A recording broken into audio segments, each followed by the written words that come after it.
Во овој дел од неделниот микс ќе се фокусираме на промоција на книга. Филозофот и автор Росано Чолаков, кој живее во Германија, тука е во Македонија, неодамно имаше промоција на неговата нова книга Корона пандемија, приказна за возрастни. Тој во оваа книга подетално се задржува на она што се случуваше пред неколку години од негов аспект. Секако сите детали ќе ги дознаеме во продолжение токму од Росано. Добре ни дојдовте. Добре, најдов. Во Скопје, после 3 години ми се чини. После 4 години правиме интервју повторно. Фала на поканата, фала на оваа можност, секој се радувам овде да правиме разговор и поздрав за гледачите на вашата телевизија. Благодарам многу, Росано, и ете, вие сте тука во Македонија со убав повод, а тоа е објавувањето на вашата книга Корона пандемија, приказна за возрастни. Веднаш да се задржиме на самиот наслов, зошто всушност се нарекува приказна за возрастни? Да. Па вака, приказна за возрастни, затоа што Децата, нели, кога ги заспиваме навечер, или кога сакаме да ги смириме, им кажуваме приказни, им раскажуваме со некои убави сценарија, и децата слушаат, децата веруваат и не се запрашуваат дали е тоа вистина, дали не е вистина, едноставно ги водиме во тие приказни и ја постигнуваме таа цел што сакаме да постигнеме. Од мој аспект, за тоа зборуваме и оваа книга, целата пандемија на корона ја доживев како една меѓу другото, меѓу многу други останати точки, како една приказна за возрастни. Ни беше нешто сервирано, бевме водени некои теми, некои точки, верувавме во нешто и затоа во насловот е така приказна за деца, односно приказна за возрастни, затоа што децата се некојаш помудри од возрастните, а возрастните се по-инфантилни во негативна смисла отколку децата. Така.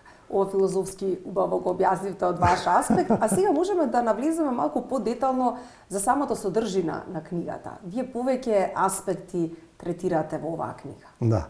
Ова е специфична книга. Јас сум филозоф, студирав филозофија, се бавам јога, медитација. Моите теми, првични теми се духовност, медитација, филозофија и тука уживам. Тука е мојата инспирација. Оваа тема, оваа книга, морам да кажам, некако бев и самиот во конфликт со нејзе, затоа што е траума, одредена траума носи, мислам, цивилизацијска би рекоја, општествена човечка траума и лична, и не е тема која што би ме мотивирала да седнам да пишам. Дури во самото пишувањето беше еден процес. 2020 ја напишав еден есеј, да, за годишниот филозофски симпозиум, тој е 50 на страници беше, тој беше објавен тогаш и во филозофска трибина списанието. Така што таа тема се бавам доста долго. И оваа книга има голем формат, околу 250 страници, во мал може би дошло 300-400 страници, има многу. И тоа е скратено, да не биде преопширно. Ако пишувам, викам само да не биде премногу и да не ги утоварувам многу луѓето. Значи материјал имало многу. Материјал има многу, да. И сега, тоа до 3 пати во процесот, после тој есеј, мислев дека заврши со таа тема и веќе не сакав ништо понатаму, меѓутоа темата не ме пушташе мене. Па 23-та, 24-та, викам толку многу информации, греото е да не се напише нешто и почна да пишувам, да ги сумирам тие работи, да се добие некоја форма. Меѓутоа на 2-3 пати јас мислев да се откажам. Ја не може да го носам товарот на тоа, да го истерам до крај. И мислев да оставам тоа се, да заборавам. Ми се случуваше искрено, навечер ќе легнам, излегуват некои текстови, излегуват некои наслови на делови на книга. Или наутро ќе се разбудам, тоа можам да го напишам овде, тоа може тоа.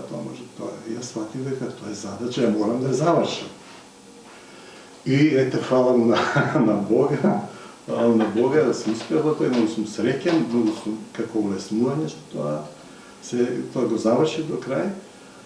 А инспирацијата која ме водеше или мотивот е, ајде да кажам, јогиска или духовно-филозофска, а тоа е да се даде нешто, сега во овој случај на македонското општество, да се даде нешто, не само таа филозофска интелектуална област, туку во секојдневното живење, затоа што пишувајќи оваа книга, која ќе дојде во контакт со луѓето, посебно овде и од балканските земји, сите има нешто да кажат, сите има нешто да изречат.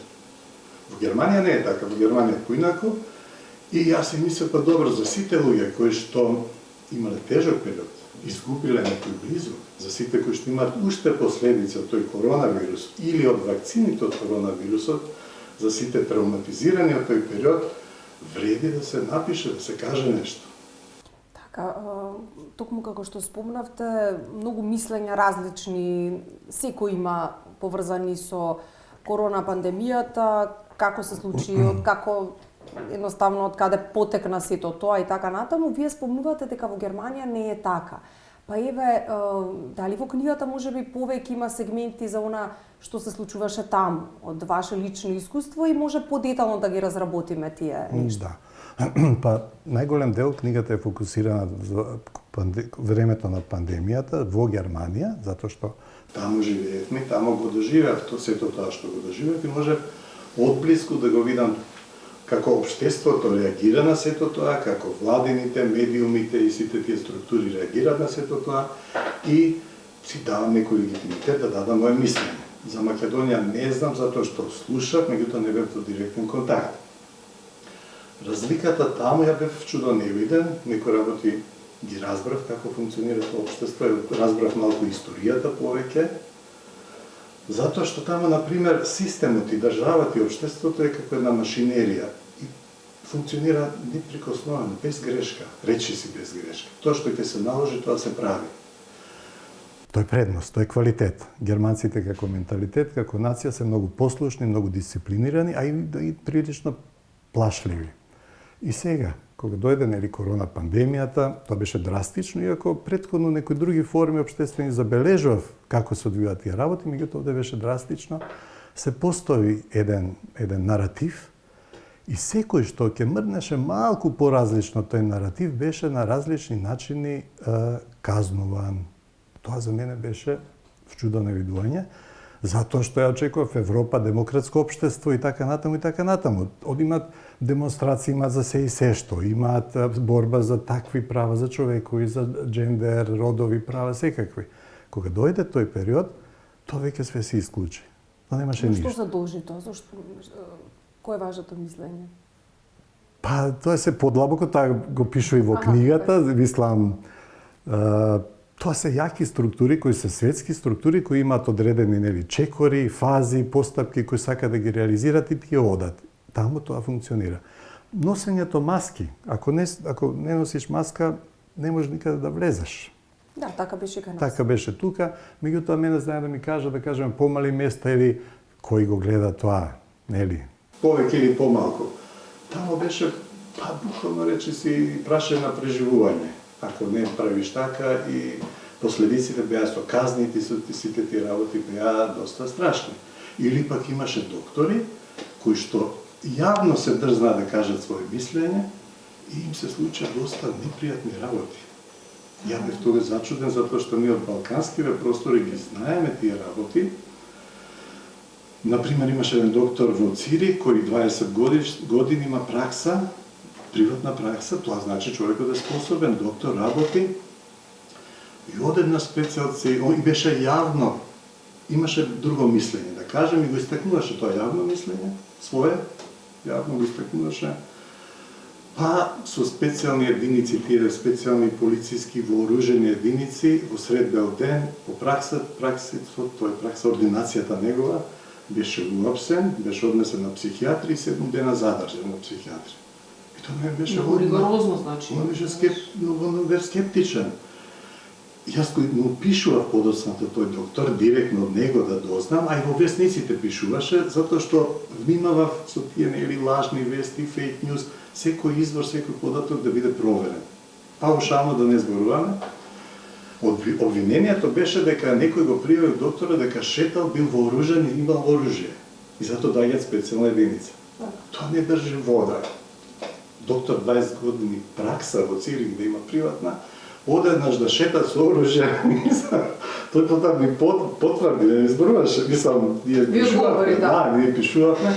Паралелно една адвокатка го подигна тужба против Уставниот суд на Германија во Карлсруе, против корона мерките, исто и она беше уапсена, исто и она беше истото и она беше однесена на психијатрија, пуштена на домашно лекување со амбулантни секојдневни термини, да взимаат медикаменти. После тоа, кога излезе на прашањето како да го каже својот став за тоа, молчеше, 2 месеца молчеше, потоа пак се активираше, само 2 сликички кажам, 2 примера. Тоа е драстично. Ја бев запрепастен дека тоа во една демократска Германија и Швајцарија беше, доктор другиот во Цирих, дека тоа може да се случува.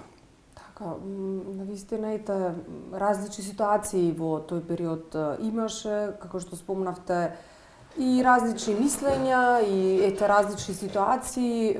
А како вие лично го доживавте тој период? Дали тој момент го има во самата книга? Да, има. Мислам, детално, тоа е една моја лична, приказна, интимна. Намерно тоа интимното сакав и да го извадам, за да не биде една книга која што нели оперира со научни податоци, извори, студии различни, затоа што тоа има академско ниво, што е добро, го има во вториот дел. Сакав да дадам еден личен впечаток на таа книга, затоа што тоа проживеано лично. И од тој аспект, и како сето тоа се случува токму прашањето, нели? Детално нема да одиме, не сам се разбира, затоа што стои во книгата, меѓутоа може да кажам на почетокот ја бев еден од првите кој беше за корона мерки. Мене колегите таму, колешките тимот, беше ми не подсмев негативно, туку се шегувавме, меѓутоа ја бев ангажиран и сакав што повеќе да се заштитиме, затоа што иде некој коронавирус. Фамилијата да се заштитиме, јас и така натаму. Они се смеја, напишав имејл до школото, бев доста активен да ги воведеме тие корона мерки. И они вика, смири се Роси, Роси надимак, и не е ништо страшно, дори тие ми дава материјали од матичните лекари нивни, дека тоа е еден вид на грип и дека нема потреба од паника. За по 2-3 недели да се смени целосно ситуацијата. Тие што мене ми смирува дека нема ништо опасно, тие беа целосно да кажам, во страх влезени за кратко време, бидејќи интензивно беше целото тоа. Да, многу брзо се случуваше. Многу брзо се случуваше точно. А јас почнав да се сомневам дека нешто не е како што треба. Ја во тој период home office почна, многу од моите колешки колеги беа во home office, ја немав потреба, бев со клиентите си, работев и понатаму кој работам во Црвениот, Германски Црвен крст. И не гледав некоја разлика. Тие што гледаа вести, што читаа вестници, беа уплашени. Јас го избегнав тоа и ја не гледав некоја разлика.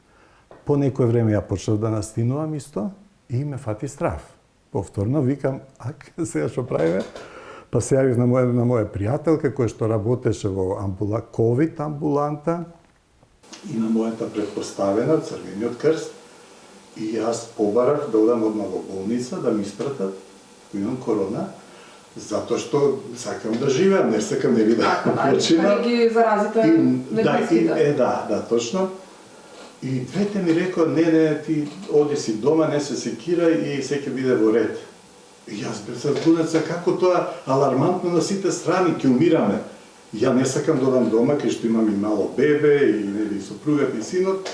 Они викаат, оди си дома. Како не беше јасно, јас викам, не сакам да одам во болница. Не, вика, болница е за ризични категории, за тие што нели се во животна опасност, ја не сакам да дојдам во животна опасност. Да. Гледавме во Италија, камиони со лешеви се носеа, нели, гледавме како се вика тие респиратори, да. Респиратори, да.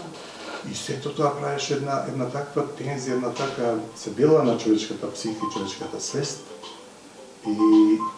И тоа делуваше и на мене, јас сакав да се спасам. Затоа сето тоа ми беше изненадувачки, кој рекол, не се секира, оди дома. И така неколку работи. И што се случи, се пак остававте дома? Не беше настинка, не беше корона, да, беше настинка. Ама сакам да кажам некои такви ситуации, една-две, тоа со неколку примери што ги кажав, и уште некои суди кои досудија за некои ученици да не носат маски, исто беа од полиција, нивните канцелари беа запоседнати, компјутерите одземени, со обвинение дека правиле некои финансиски малверзации. И сите тие работи ми беше јасно лично дека нешто не е како што треба. и неможноста да се искаже различно мислење. Тоа е прв параметар дека нешто не функционира. Да, многу чудно, затоа што, како што спомнавте, важи особено Германија за демократска земја, но ете во тој период многу имаше лажни вести и исто така големи промени некако во тој период се случија генерално во човештвото, а од ваш филозофски аспект, колку човекот се промени по короната? Колку еве и короната и лично за вас и за најблиските, па еве од ваше гледиште и во светски рамки луѓето се променија? Па мислам дека се промени светот, точно. Општеството се промени. Малку да кажам, ова книга е прва книга од една замислена трилогија. Втората книга би била повеќе на тема на светски размени, општествено иднина, што се случува или што би требало да се случува, кои планови се движат во геополитиката, да кажам сега, а короната само еден дел, една фаза од сето тоа. Така ако се гледа, една цел е постигната, светот се промени. Точно, начинот на функционирање се промени и човекот како битие на некој начин доживе една промена. Еве денес, например, мене лично е малка, кажам, сегмент, ама тоа е поврзано со некоја есенција, со некоја суштина, кога луѓето се поздравуваат, бар во Германија чисто се поздравуваат, Како тогаш. Да. Како тогаш. Јас знам по тој body language, по тие описи, тие наши гестикулации со телото се многу значени, кога се прегрнуваме, тоа е подршка. Кога се поздравуваме, тоа е отвореност, доверба и пријателство. Ова е сепак нешто друго. Тоа е мал сегмент. Човекот доста се отуги. Виртуелноста, интернетот, преку интернетот, целото виртуелен свет се засили. Ние се повеќе процентуално сега живееме многу повеќе во виртуелен свет, отколку во овој реален свет, во реалната реалност. И сето тоа се чекори, ако се гледа пошироко, кон нешто друго. Меѓутоа се остануваме на оваа тема. Човекот беше преплашен. Уште една мотив или причина за пишување на оваа книга е токму тоа, затоа што мене ме засега и мене не ми е седно кога човечкото достоинство, интегритет е нарушено. Апсолутно беше нарушено, апсолутно беше нападнато. Човекот се претвори во една мала животинка која се плаши за својот живот и прави се само за да преживееш. Тоа е нормално, тоа е човечки нагон или волја за живот, меѓутоа некој не донесе во таа ситуација ние да бидеме такви. Некој не стави под притисок, некој ги активираше сите наши тие нагонски сили, односно некој манипулираше според моје мислење, а не само според моје мислење, според мислење на многумина и научници, и медицински, и социолози, и антрополози мислења, и човекот се од тоа достоинство, како што ние би требало да бидеме свесно достоинство, живо суштество, ние се претворивме во некои нагонски битија, односно суштества кои се борат само за преживување. Не можевме да се радуваме заедно, не можевме да одиме на погреб, не можевме ништо да правиме. А причините, после целава приказна, се покажа дека не држат вода. Тогашните сите причини. Само кажавме на почетокот дека во два дела е поделена книгата и еве начнавме нешто, но кажете ни подетално еве за тој Интимен дел, односно интимен ваш осврт во книгата. Да, интимниот осврт се однесува на периодот како започна сето тоа и најмногу на проблемите и судирите кои ги имав од кога ја почнав да стекнам друго или да градам поинакво мислење и мислев слободно дека може слободно да го изразам.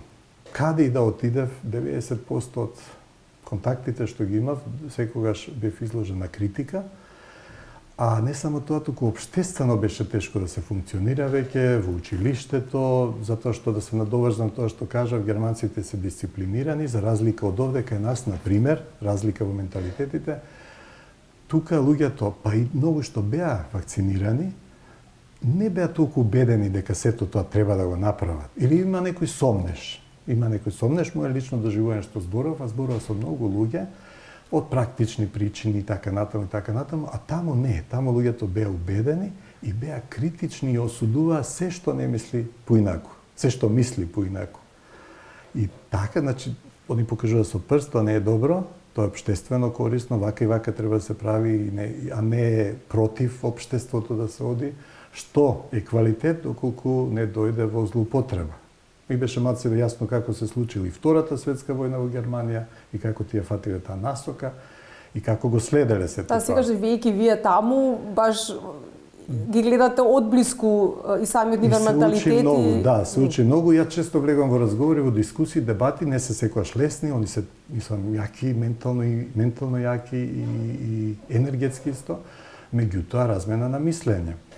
И сето тоа кај мене почна интимно да натежнува, односно имаше и конкретни проблеми, па дури и здравствени, по сето тоа енергетски и притисок на кој што се најдов. Малку јас не бев тука мудар, затоа што заборавив малку на јогиските принципи, влегов во жарот на времето и сакав да се борам, затоа што тука беше фамилијата, не толку за мене. Заштита, за сите бевме загрозени, не можевме никаде да излегуваме, не можевме да одиме во ресторани, никаде, само до продавница за храна.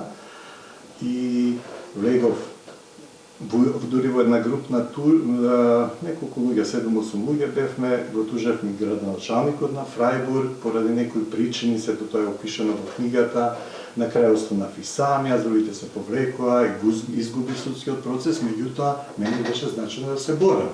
Интегритет, достоинство и така натаму и така натаму. Јас во тие борби не тврдев ова или она, туку барав простор за да се искаже човек, како што они ни пропагираат цело време дека демократијата е слобода на говор, само тоа го барав. Интимниот дел се однесува на сите тие длабоки, интимни мои доживувања, кои што ги пренесува во книгата, кои што па на некој начин мене ме однесува до една друга суштина, на некоја моја, да кажам, травма уште од порано. Јас служев војска 90-91 во Југословенската народна армија. Не бевме директно на фронт, бевме некоја втора линија и моето искуство тамо беше тешко, поради некои мои лични причини со офицерите и така натаму, тоа го пишува сето тука. На крај на короната јас дојдов до некоја есенцијална точка моја, која што никош не сум ни знаел дека ја имам. Една травма светска, односно тогашна балканска, повлекува, ја буди сегашната светска травма со пандемијата. И јас сватив дека не само што се борам против корона пандемија, се борам и против некои ликови оценишта, мои од минатото и така натаму и така натаму. И на крај многу сум среќен што помина тоа непријатно доживување искуство, затоа што ослободив многу работи во мене што не знаев ни дека биле. А преку јога и медитација доста се упонирал во себе си, доста знам. Меѓутоа, требаше една таква ситуација да е интензивна за да се разбуди нешто кај мене. И јас не можев да јас дури сега, ако се замислам малце, сум несигурен, не можев да прозборам за тие теми, затоа што ја плачев. Ја отеднаш толку бев потресен. Толку емотивно бе. Да. Сами сите сме имале трауми за кои што тоа нормално. Точно, само што ние кога имаме трауми, кога имаме тешки искуства, природно е да бегаме после од нив. Кога завршува короната, ние сите сакаме да заминеме. И што е добро. Да не зборуваме за тоа. Да не зборуваме веќе за тоа. Меѓутоа, ако нешто останало, тоа мора да се исчисти, за да се продолжи здраво напред. Отприлика таа книга, затоа тој личен дел, ама мислам дека општеството исто има траума која што никој не ја зборува и тоа иритира или тоа мене ме предизвикува. Сепак треба да се зборува за некои работи. Апсолутно, и токму затоа е интересна вашата книга и да се прочита, а веќе имаме и позитивни критики и реакции и од врвни наши доктори. Тука, токму на задната корица од книгата, има и осврт и на професор доктор Вело Марковски, специјалист инфектолог, доктор Лилјана Чолакова-Дервишова, специјалист по семејна медицина и доктор Јорданчо Иванов, специјалист по гинекологија и акушерство. Верувам и за вас многу значи мислењето токму на врвните наши доктори. Да, јас книгата пред издавање се сетив да ја пратам, да видам. Сепак се тоа не е медицински лица, посебно професор Вело Марковски исто беше активен за времето на короната, докторката Лидија исто и доктор Јорданшо исто, ја испратив книгата с чисто мислење да слушнам, се одушевив од нивните позитивни мислења И сето тоа е како една потврда, сето тоа е како еден кураж, една сила, сепак дека тоа вредело целиот тој труд да се направи. И книгата е една порака, надеж дека ние треба сепак да зборуваме за одредени работи, посебно ако останало нешто, посебно ако нешто боли, затоа што на Јадранско море одиме често на одмор и таму е покрај морето баш убаво за пишување, пишувам јас и луѓето тука од другите места доаѓаат, па правим, кој ќе кажам што пишувам, корона пандемија, секој доаѓа со некоја приказна. За вакцините. Не актуелно што се случува, нешто било. Затоа што има термин веќе во Германија и во Америка ненајдено починат, ненајдено млади луѓе кои што од X причини починуваат. Во вториот дел, во научниот осврт, односно во тој анализа на научни извори базирано, има неколку статистики во која што се вели дека смртноста е 10%, односно повеќе зголемана 2020. Тоа се опишува со корона пандемијата на корона. Меѓутоа, вакцините доаѓаат 20 на крај 2020-2021 уште повеќе се зголема смртноста. 22 уште повеќе се зголема смртноста.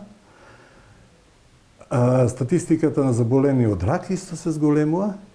Јас не велам ништо, меѓутоа зошто некој не објасни зошто се зголемува. Не е логично.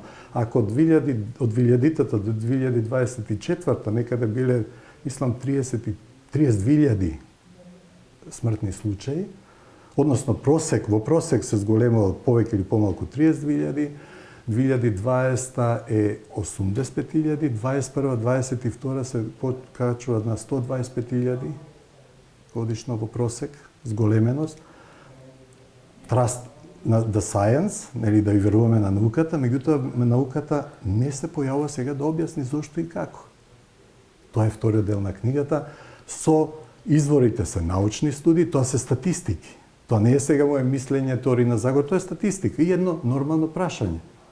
Ве молиме науката да ни објасни што се случува. Поголемиот проблем е што има научници кои што да го објаснуваат, меѓутоа тие се маргинализирани. И тоа не се малку. Тоа се на десетици илјади студии, меѓутоа тие се тргнати на страна и некако се замолчени. Како и да е во оваа книга, верувам многу прашања и одговори ќе добиеме, како што спомнавте, научни, односно нешта и податоци кои што вие ги имате исто така собирано и прибирано официјални, нели? Официјални со фусноти кои извори кои секогаш може да се проверат. Така. Па еве за крај би ве прашала, Росано, за тоа каде можат гледачите да си ја купат книгата. Книгата е таза излезна. Само што излезе, буквално, почитувани гледачи од печат, сега ја донесе и Росано. Да, и сега сум во разговори со некои книжари, за жал не можам да кажам конкретно во кој, меѓутоа во меѓувремено секој што е заинтересиран може да ми се јави на Facebook, на социјални мрежи. Росано Чолаков на Facebook, да, може да мислам дека и тој баркод тука дека ги има податоците овде и може да искомуницираме и да се сретнеме, односно да ја испратам книгата. Одлично. Многу ви благодарам, секогаш е задоволство да се разговара за вас, еве на теми кои што сите не окупираат. Да. Фала уште за поканата и се надевам до некоја следна прилика. Исто јас се надевам, голем поздрав. Поздрав.